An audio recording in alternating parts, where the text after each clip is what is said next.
Welcome, Janet and Stewart Swerdlow. Thank you. Thank you so much. It's a pleasure for us to have you on the interview. Great intuitives, healers and writers. And we are really proud to meet you here at the Bosnian Pyramids, a very special time of Summer Solstice. We would like to ask a short introduction to our Polish viewers who already know you, as we made some series of shows, TV shows, and you were well received. Thank you. Please tell us how you both cooperate. Do we cooperate? I don't know. Support each other in this great work of enlightening the humanity. Well, you know, we do similar work, but in different ways. I do a lot of work with color therapy, archetypes, mind pattern analysis, dream analysis, and Janet does the same thing, but she does more overso work, more toning work, that kind of thing. And I also do the color and the archetypes. But you know, we have people say things like, "Are you competitive? You know, do you compete with each other?" But I always say that we are one soul in two bodies. And for that reason, we do cooperate with each other. We're not competitive. We support each other. You know, I'm thrilled that his work is so well received. He supports me in what I do. And of course, like any couple, we have our moments, you know, where we don't always agree. Many moments. One or two here and there. But as a general rule, we get along. I mean, we work 24 hours a day, side by side, 7 days a week. And considering all of that, I think we get along pretty well. Yeah, and the only difference is I'm the pretty one. Yeah, I have to concede that, of course. When one looks on both of you in your interviews, your films which you make, you look so harmonious. For me, it's like a perfect partnership. Yeah, I mean, I think it is, honestly. It really is a perfect partnership. There's nobody else I'd rather be with. He's a challenge. I like to think perhaps I challenge him sometimes too. But that keeps us going, you know, and we're always working. We work on each other, we work on ourselves, we work on our family. You know, we have common goals, and we're very fortunate to have each other. We've been together almost 20 years now.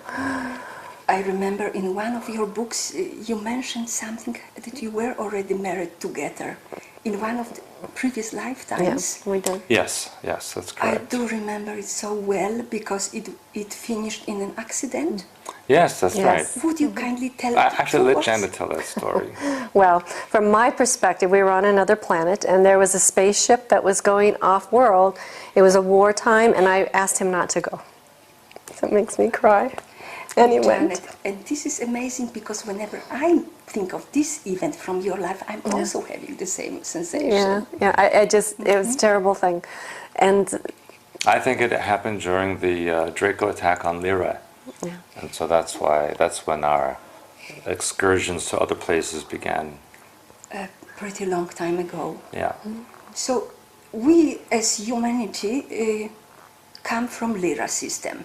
Yes. And it was about 2 million years ago, as you said in your book, Blue Blood, True Blood. It means all humanity comes from Lyra system, all humans.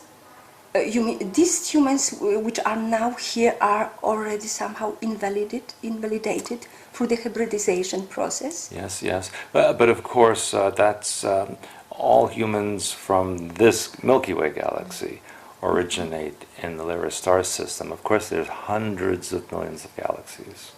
So there's many other types of humanoid species out there. We hear nowadays so much about Mars and about that we have some connection with Mars. Yes. This also, your books mention about that. And we recently have done few a series of shows about your Blue Blood, True Blood. Yes. For us, this book is like a new history, a rewritten history. Did you get information about this in the Montauk Project? Yes, in the Montauk Project, we learned about human civilization, where it came from, how it got to the Earth.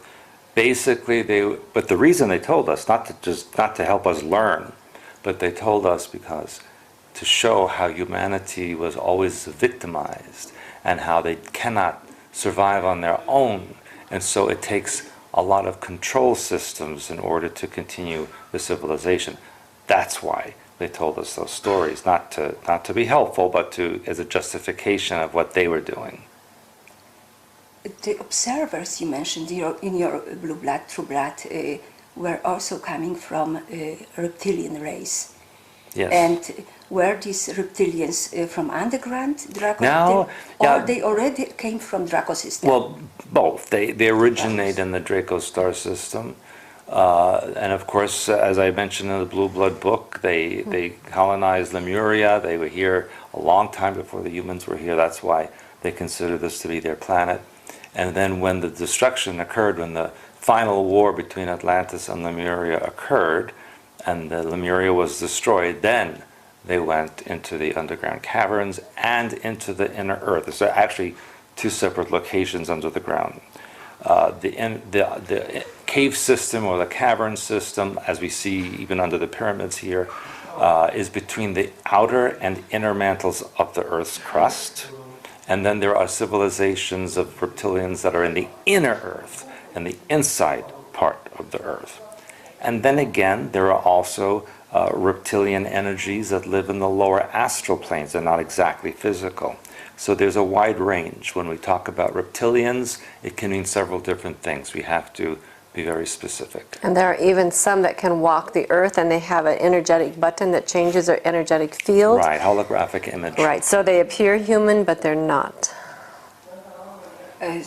This means they can even be on high places in governments, as Yes. David Icke mentioned. Yes, of course.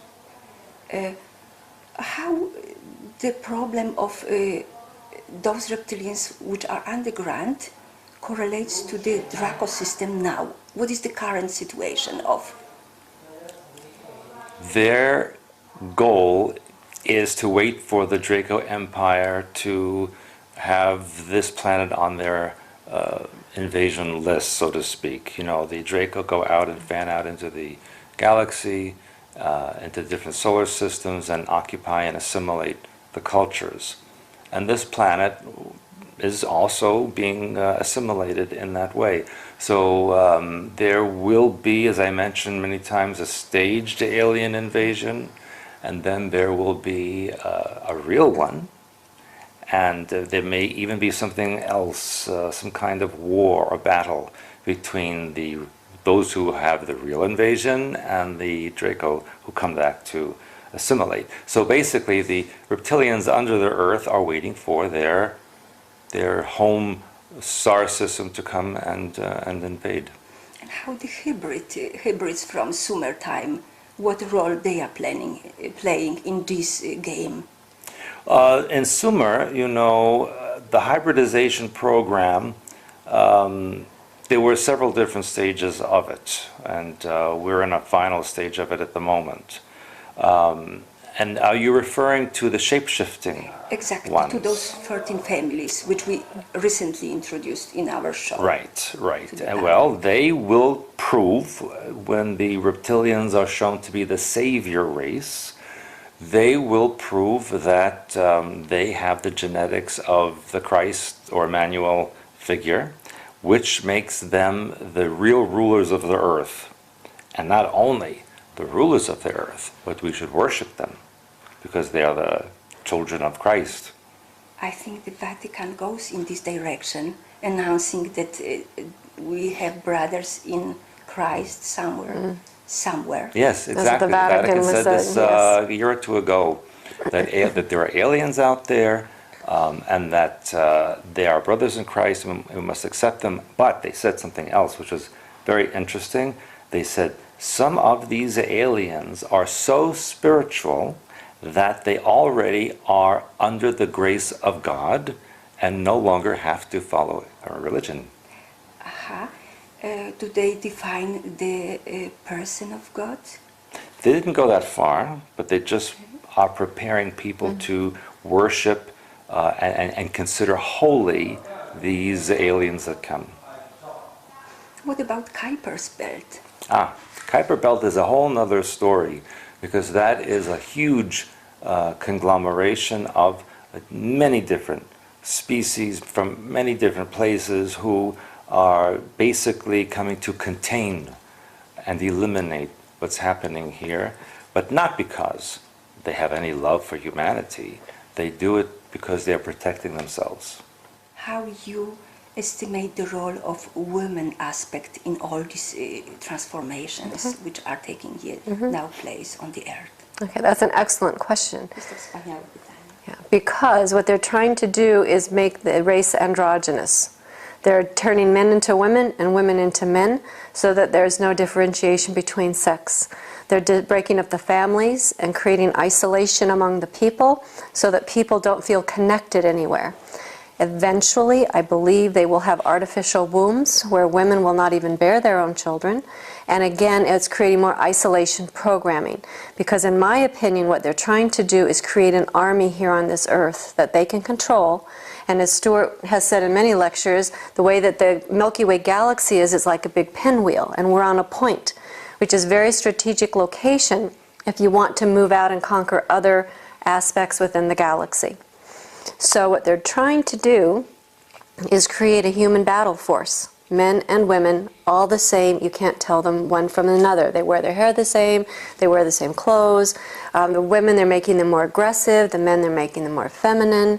And in my opinion, they're trying to eliminate the feminine frequency of the God mind. And one of my functions is to take a look at the different frequencies that exist, how they've been knotted and entangled, and untangle them, and to bring back to women the feminine frequency and the strength of femininity, which is about warmth and nurturing and caring of the self and of the family and therefore of each other, of humanity as a whole. And that to me is rapidly being dissipated. And it's a big challenge to go in and have women have value within themselves and have men value females as females, and the male frequency is male frequency. And that is what I see as Stewart's role in this whole issue with the females, is he's working with getting men to know what a man is, and I'm getting women to know what the female frequency is. What is your advice to women on this earth now, how they can protect themselves? Well, of course, we have many techniques that you, first of all, protect yourself from ELF. They need very strong bodies, but in a female strength. We don't want them to look like male bodybuilders. You know, they need to find out what it's like to be a female. What is a female body about? It's not about cutting your breasts off like they're trying to have women do now. When I was growing up, they wanted every woman to have a hysterectomy, and I think that's because they wanted to study the womb and the ovaries. Now I think they want to study the hormones in the breasts. So now they're going like Angelina Jolie just had her breasts cut off. I don't believe she had them cut off. I think it's a ploy to get women to cut their breasts off so they have more breast tissue to sample and work with, but for the hormones. So take care of your body as a female. I don't think you should, go naked like a lot of women do. I think you need to learn modesty. And I think you need to learn to take care of your home, to nurture yourself, to nurture your family, to nurture your children. I think it was a really big disservice when women went to work outside of the home. I work in my home. And not every female can, and I know, there's a lot of controversy about that, but I still feel maybe you need to sacrifice a few things so that you can have your children. So to set priorities. Set your priorities. My children are my priority. They come with me. If my children can't go, I don't go. And when we were first together, we had no money. We had one car. He went to work in that one car, and I stayed home. And then he took care of my children. And then when we could, he would take me to do the errands. So we put our family first, and I still put my family first. I had a chance to look on you during our excursions today and yesterday, and I must say there's a lot of harmony, which is so contagious. So beautiful. Yeah, we were very fortunate. Your sons. Yeah, we're very fortunate, and we have worked hard for that harmony. Stewart suffered before our relationship, other things I suffered, but we've come together and we are overcoming all of that. So people who say I have this and I have that, Stewart and I between us have had like it all, So we have worked hard to get control of our own mind, of our own life, bring our family together, get along with each other, and continue to move forward with this very important work that we're bringing into the world that's not being done anywhere else in the same way. Absolutely. And I can myself see how the people react on your teachings. There's a lot of truth and also experience, your own experience. When it's put into the knowledge one is giving, then it's more powerful and truthful. truthful. Yeah, and Yeah. we tell people, you know, this is our journey. It may not be yours, but take what you can and leave the rest. You know, we're going through the same struggles you are. We've been there. We know what you're feeling. You know, we're not perfect. We're working. You know, so it's not like we're better than everybody else. We're just two people who are working as best as we can with universal law and teaching it to other people so they can also better themselves, better their life. And you know what? If we release the need for oppressors within ourselves, the oppressors will go away. It's our mind patterns that created the oppressors, and somebody has to fulfill the role. They're not bad people. They are fulfilling the role that we, the victims, gave them to fulfill. One more, the same question about this domination of male aspect in reptilian race. If it is more like prevalent there, as you say, yes. Yes. Even though they are androgynous, they have a tendency to lean more towards the male side, and I believe it is because that they just have an aggressive personality. They're warriors, and they have fight or flight characteristic. So yes, it leans more towards the male, even though physically they are androgynous. Some people have the tendency to have compassion, become compassionate towards them and pray for them. What is your take on it? You know, people come to me so many years and say, well, if I just pray for that the aliens leave, well, they'll just go, or if I just send love to the Illuminati, they'll stop. And I said, no. You know, you can send all you want. I could give you beautiful flowers and you can throw them away. I can make a cake and you can throw it in the floor. They're not, just because you send the energy doesn't mean they're going to accept it. See? And what I say is whatever you give out comes back. So that means if you want to do the work, as you already know about the oversoul that we talk about, if you want to send it up to the oversoul, and the oversoul can offer it, as Stewart is saying. If they accept it, it's one thing. Most likely they're not going to if you read the frequency. But because you're giving that out, that's more likely to come back to you. However, if we take it continually deeper, because people are so many multi-layered with so many mixed up frequencies, most people cannot accept all these things that they want to give. They cannot accept love, they cannot accept the positive, they cannot accept self-worth. That's why we become, partly why we become a race of victims. So that's multi-layered. You teach the techniques which can enable a person to relieve himself or herself from a victimization Correct. mentality. Yes. And we are very grateful for that. Yes. Well, and we're learning that. You know, as we learn, we turn around and teach it to the other person. So we're all learning, and we each will become, you know, better for that and release the need to have the oppressors.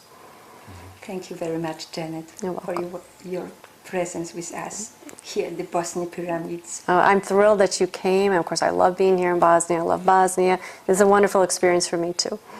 And this pyramid is also for you a source of energy?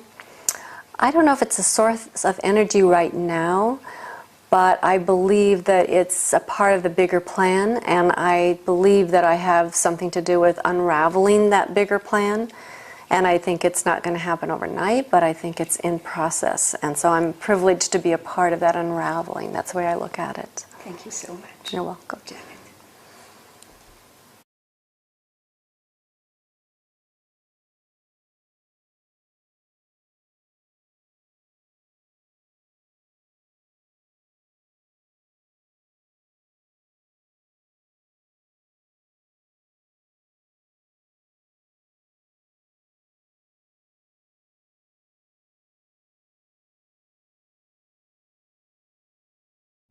Stewart, my first question to you after this wonderful introduction is what is your take on the current situation of the Earth and which alien races are having a part in this game?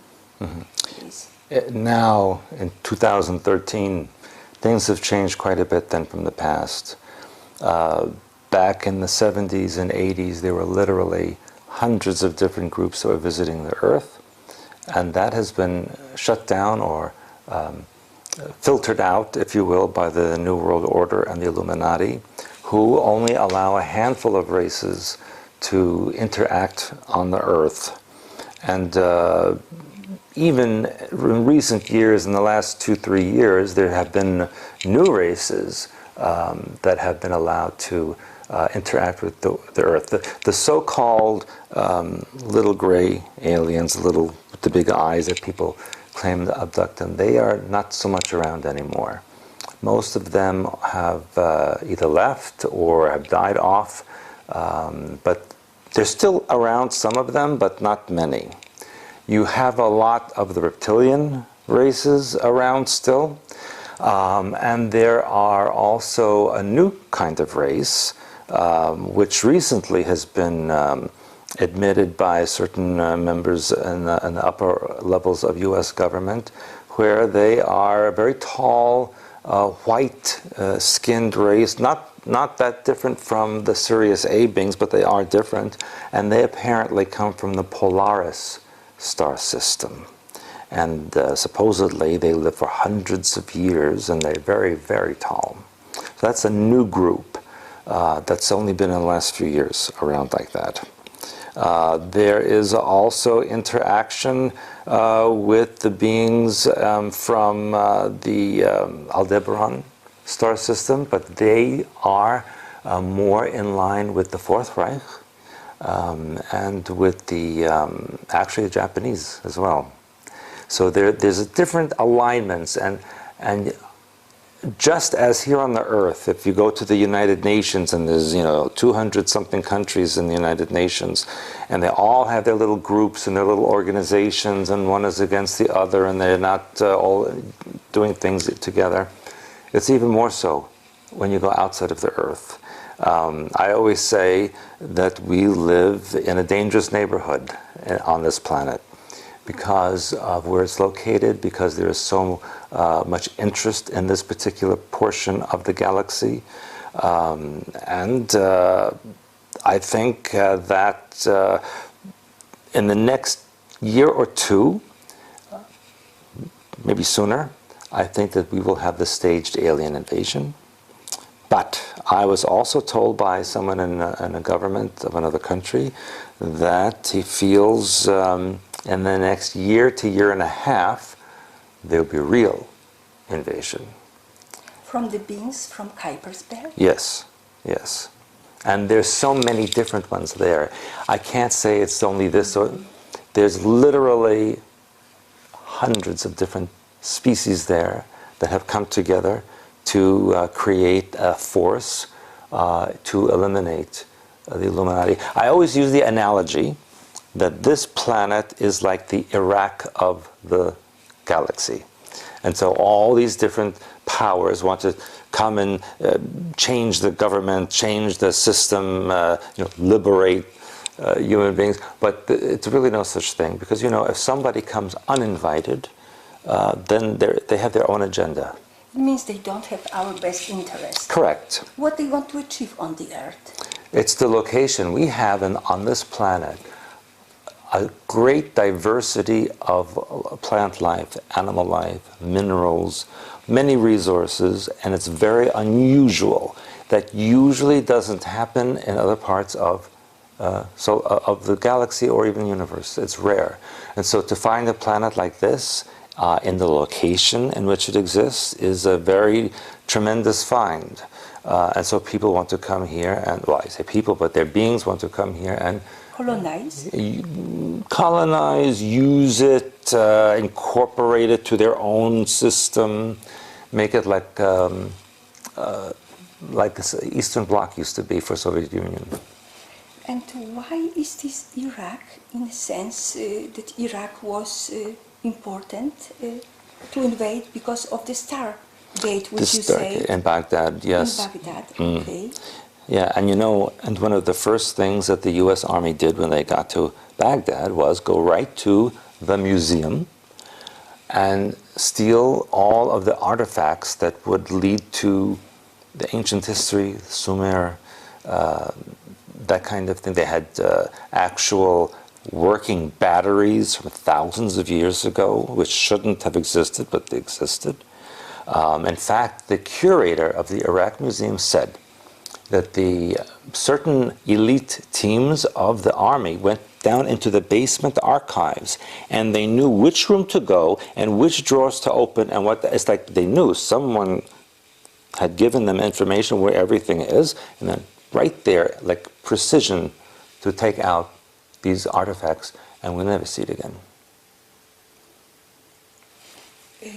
The alien invasion, there were information before may start around the London Olympics. Yes. What caused it? It has been postponed. Well, see, I don't think it was. I think it did was start, because if you remember, there was a film of lights flying over the Olympic site at night, and even CNN posted and said, "What are these UFOs doing on?"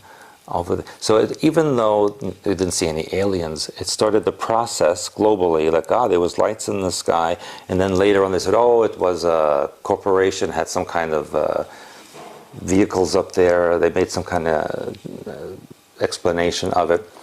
But even, having the James Bond event there with Queen Elizabeth, they started the process of presenting alien information at that time. Stewart, the question of Janus is what is the role of the modern religions and the person of Jesus? All religion, no matter what it is mind control and programming.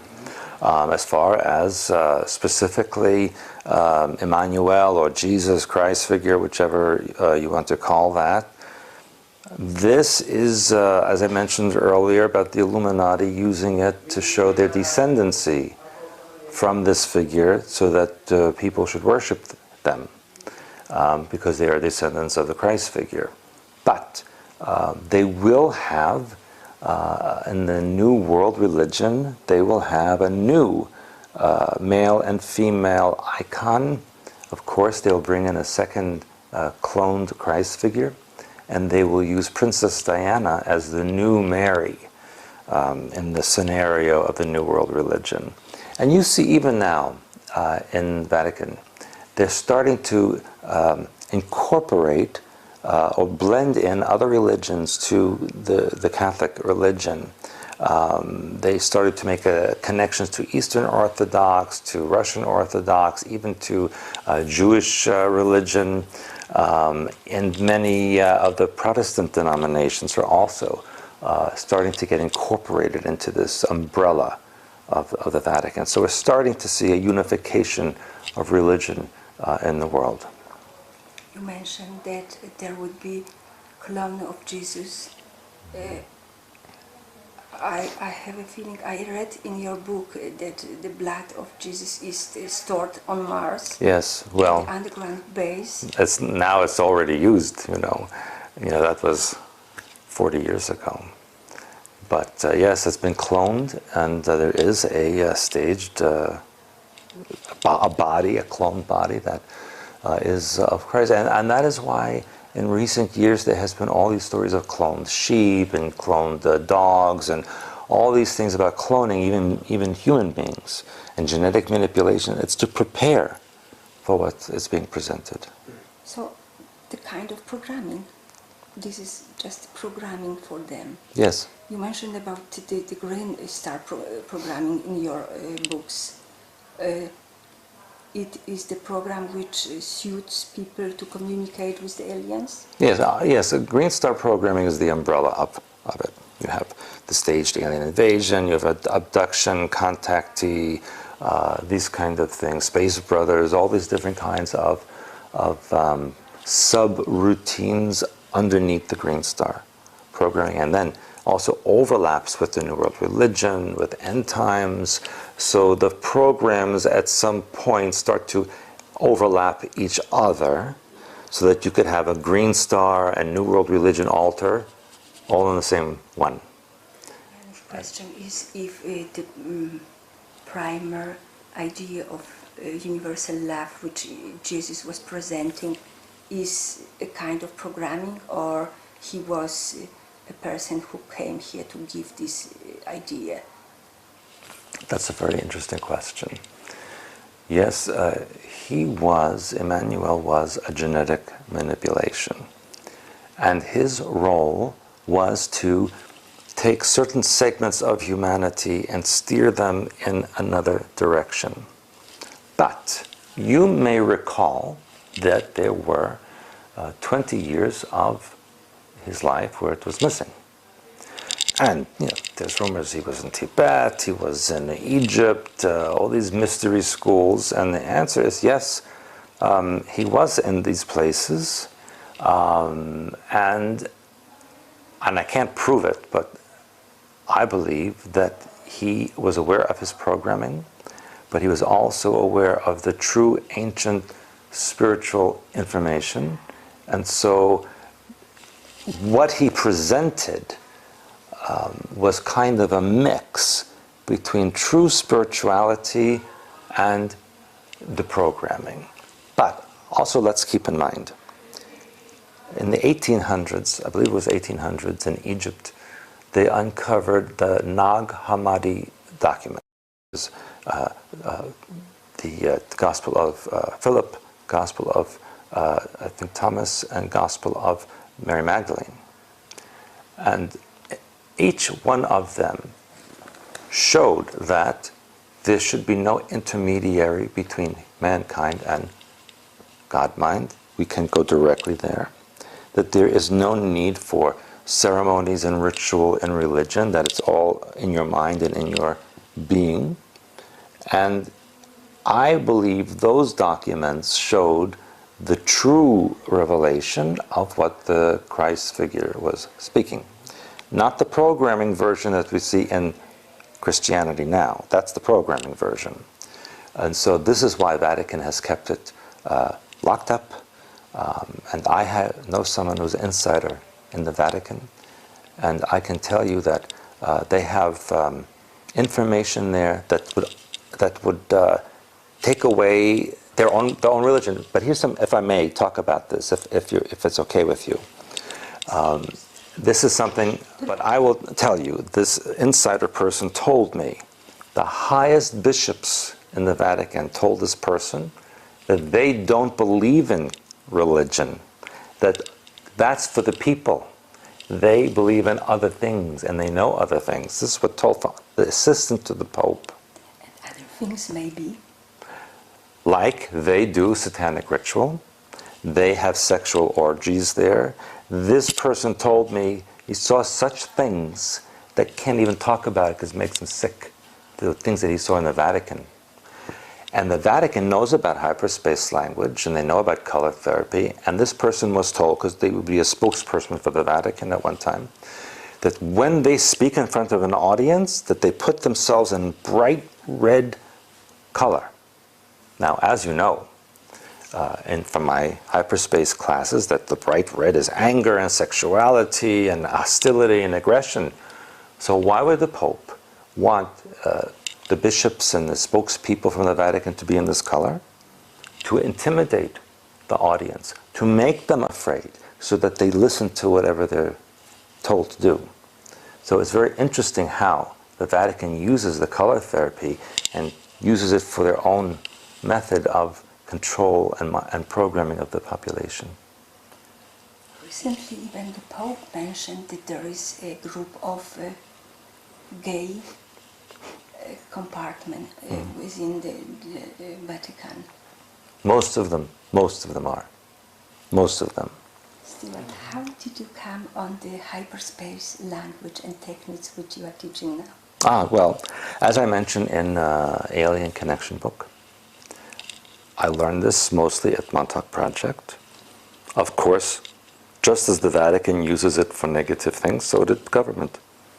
And so one of the things I was taught to do, or one of the main project was to go into hyperspace and get the meanings of the colors, the archetypes, etc., how to use them. Because the government got a lot of information from alien groups over the decades, but they did not trust the information because they knew the aliens would lie to them a lot about many things. And so they asked us in the Montauk Project to do the techniques to go into hyperspace and say, okay, what is the meaning of this color? What happens when you put these two together? What is the meaning of this archetype? And so on and so on. And so we had a vast dictionary of symbols, colors, what they meant. And some of that is in my Healer's Handbook. Yes, I appreciate the book Yeah. so much. I mean, of course, it would be almost impossible to put everything, because every thought is has an archetype. So, how we fill the universe with pages of information. Was that a kind of time travel or remote viewing that you went in? This was not either one of those things. It was simply altering the frequency of the consciousness to access the highest level of God mind, so that pure thought, instant understanding and transmission, no time and space, whatever it is you look for, you find and you get the answer instantly. Stewart, you mentioned Russian. There are pyramids built in Russia nowadays for the benefit of people. I think this is the only government which is sponsoring somehow or other building the pyramids for the people. Is that a fact? Well, here's my explanation. I don't even want to say explanation, but my feeling about it. Russian government doesn't really do anything for, as all governments, the people are just things that they use. So my opinion is, if they are building such devices for people to use, it's part of the mind control system. They're using it in some way to enhance the mind control and programming. And I found out last year when I was in Russia that one of my great uncles, because you know about Yaakov, Yes, we know the story. Another brother, Benjamin, actually started mind control in Soviet Union in the 1930s, and I was not aware of it before the KGB showed me this information. And so then I realized at that moment how my life was the way it was. Now it made sense to me, the connection of why I was involved in this. Na koniec tylko jak optymistyczna być na koniec. We would like to finish optimistically. Yes. And what would be your advice Yes. to Polish people? How Yes. you would see the Polish can evolve and break the prison of the mind control? I would like to tell the Polish people to look at their own history. So many years of invasion and control, from going back to Mongols, to Russians, to Germans, to communism. There's always something that was occupying and controlling Poland.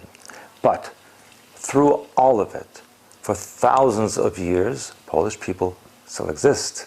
And they came through, and now they have their own country, and they're independent. Yes, of course, part of the global order, as all countries are.